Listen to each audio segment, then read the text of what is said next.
nikiwa amiri jeshi la jeshi ya majeshi yetu ya Kenya, nataka that everybody is requested to stay at home. There should be no movement in town. The government has now been taken over by the military until further notice. There should be no August 1st, 1982, a day that would mark a pivotal moment in Kenya's history. As the sun rose over Nairobi, a group of junior military officers from the Kenya Air Force prepared to launch a coup against President Daniel Arap Moi's regime. This is the story of ambition, betrayal, and the struggle for power.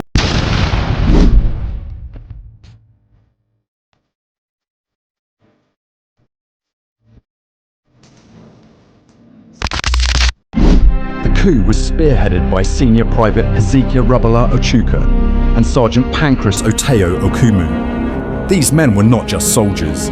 They were emblematic of a broader discontent brewing within the military ranks. The Kenya Air Force, once a symbol of national pride, had become a breeding ground for frustration and resentment. Allegations of tribal favoritism plagued the ranks, with many officers feeling marginalized under President Daniel Arap Moi's administration.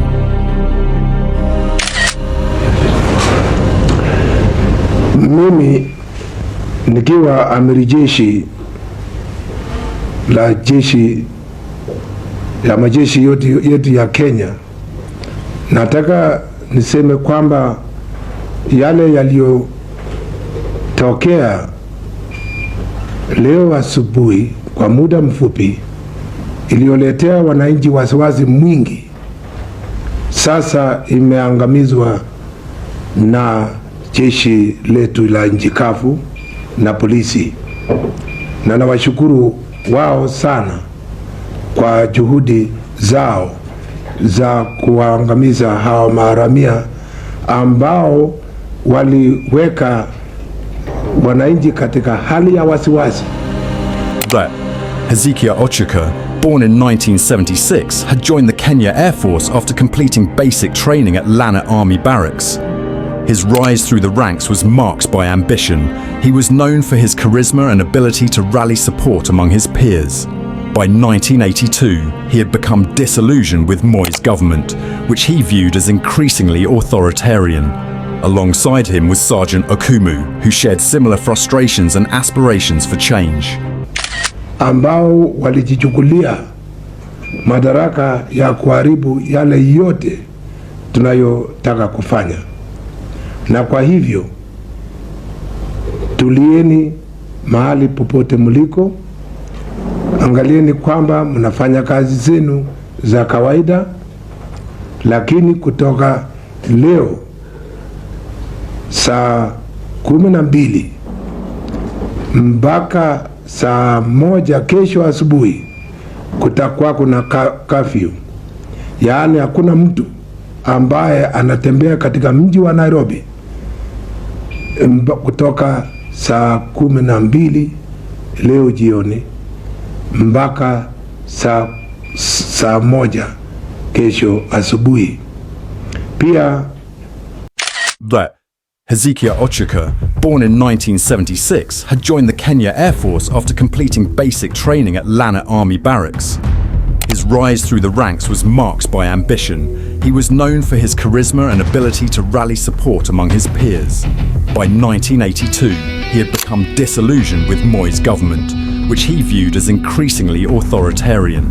Alongside him was Sergeant Okumu, who shared similar frustrations and aspirations for change. There should be no movement in town. The government has now been taken over by the military until further notice.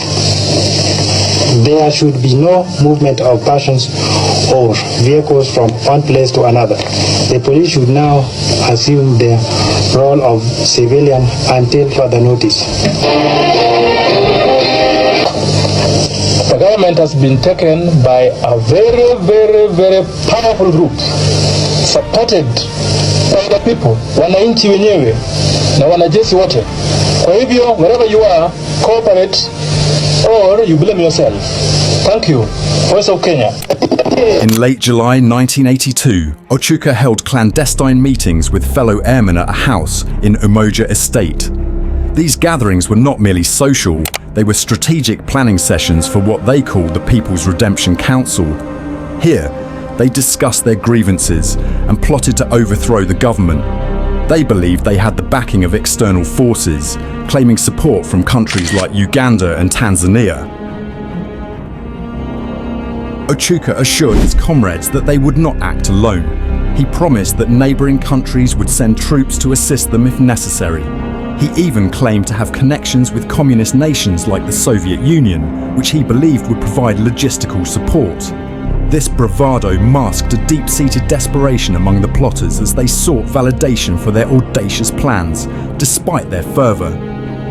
Many within the military were aware of the brewing discontent. Intelligence reports had reached senior officials about potential coup plans as early as May 1982. However, President Moi chose to dismiss these warnings, believing that internal military matters should be resolved without police intervention as August approached. Tensions rose within the ranks. The coup plotters felt emboldened by their perceived support and began to finalise their plans for an imminent takeover. They set their sights on August 3rd, when President Moi was expected to be away at an African summit in Libya, an opportunity they believed would allow them to seize power without significant resistance. But fate had other plans. When President Moi unexpectedly cancelled his trip, it forced Ochuka and his fellow conspirators to act sooner than anticipated. With their timeline accelerated, they decided to strike on August 1st, a decision that would lead to chaos and bloodshed across Nairobi. On the night of July 31st, many plotters gathered at Eastleigh Air Base for what they thought would be a historic night. Fueled by alcohol and bravado, they were unaware that their plans were about to unravel. At approximately 2 a.m. on August 1st, chaos erupted. Armed with rifles and grenades, rebel soldiers stormed Eastleigh Air Base and soon captured key installations, including the Voice of Kenya radio station. They broadcast their message declaring a new government. As news of the coup spread, loyalist forces quickly mobilised under Major General Mohamud Mohammed. With most senior officers engaged in military exercises elsewhere in the country, it fell upon him to quell the uprising. By dawn, gunfire echoed through Nairobi as loyalist troops engaged with rebel forces.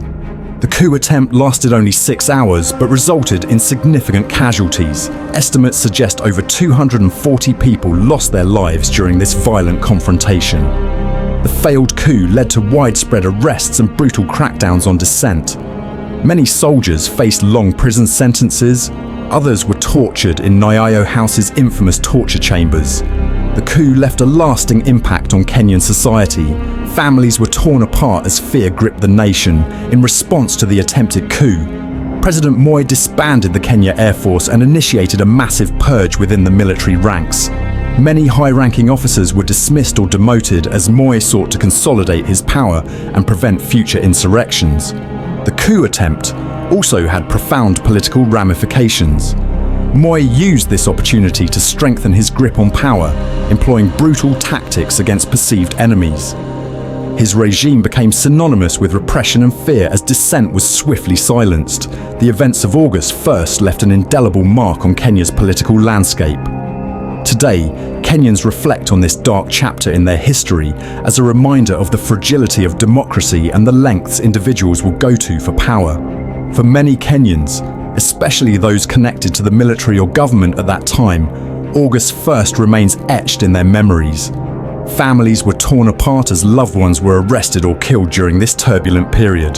Survivors recount tales of fear and uncertainty that lingered long after that fateful day. The failed coup also highlighted Kenya's unique position in East Africa during a time when many neighbouring countries were grappling with military takeovers.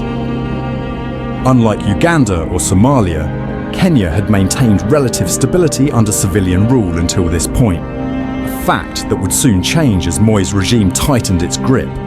This is not just a story about a failed coup, it is about resilience and hope for a better future. A future where history does not repeat itself.